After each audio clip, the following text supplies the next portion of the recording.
kan bochisaa oolu bulchiinsi bilxiginnaa torbanoota darban keessa takka toleetti takka hawaa galaanitti uummanni nagaa sababa eenyummaasaaf waraana bilisummaa Oromootiin jumlaan dhume jedhee kan gurraan uduuchaa jiru.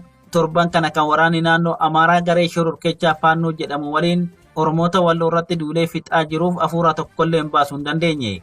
Dhumaatii dhoksaan qaamni gaggeeffattiin beekamin kan qaamoleen garaagaraa isuma mataasaa shakkan kan waraanni bilisummaa Oromoo ajjechaa Wallaggatti gaggeeffame qaamolee walabaan haa qoratamu jedhee lallabaa ture.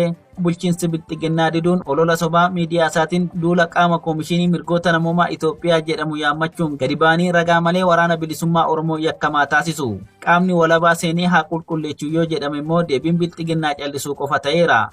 Ajjechaa godinaalee Wallaggaa iddoo adda addaatti lammiilee nagaa irratti taasifame hunda ajjechaa Gullisotti bara 2020 gaggeeffame dabalatee kan tolees kan hawaa galaanitti taasifames qorannoon qaama walabaa kamuu osoo hin gaggeeffamin duuchaadhumatti waraana bilisummaa Oromoo itti yakkuun yakkicha itti haqanii bira darbuuf yaalaniiru.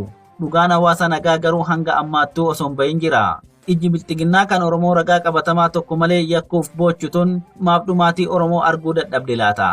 Dhumaatiin Oromoota nagaa godina Horroo Guduruu Wallaggaatti, Shawaa Lixaatti, Shawaa Kaabatti, Shawaa Baatti jumlaan lammiilee nagaa irratti waraana isaaniitiin gaggeeffamaa ture. Guyyaa tokkollee maaf dubbachuu dadhaban. Bilxiginnaan dhugaa Oromoo himuu caalaa waan hin jirreen Oromoo yakkuu fiigaa akka jirtu kun ifatti ragaadha. Ammas duula duguuggaa sanyii humnoonni Amaaraa Oromoota walloo irratti labsan bulchiinsi Abiyyi waan jedhin qabu.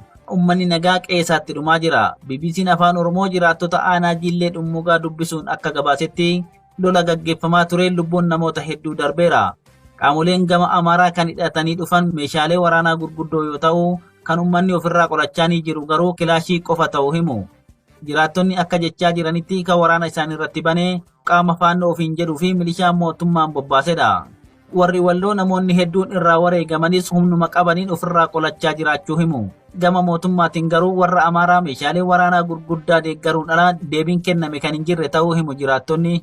Hidhattoota idilee mootummaa naannoo Amaaraa waliin qindaa'uun wixata darbeerraa jalqabee haleellaawwan garaagaraa hawaasa Oromoo walloo irratti raawwachaa kan turan yommuu ta'u, yaalii haleellaa adoolessa 14 bara 2022 aanaa Jillee Dhummugaa ganda Baxxee Gooroo keessatti taasisan birmannaa qonnaan bultootaan fashalaa'uu miidiyaaleen gabaasaa turaniiru. Lolawwan walloo irratti torban kana gaggeeffamaa jiruun lubbuu namootaa dabarte cinaatti madoo bakki itti yaalan dhabamuun hawaasni rakkachaa turuutu dhaga'ama.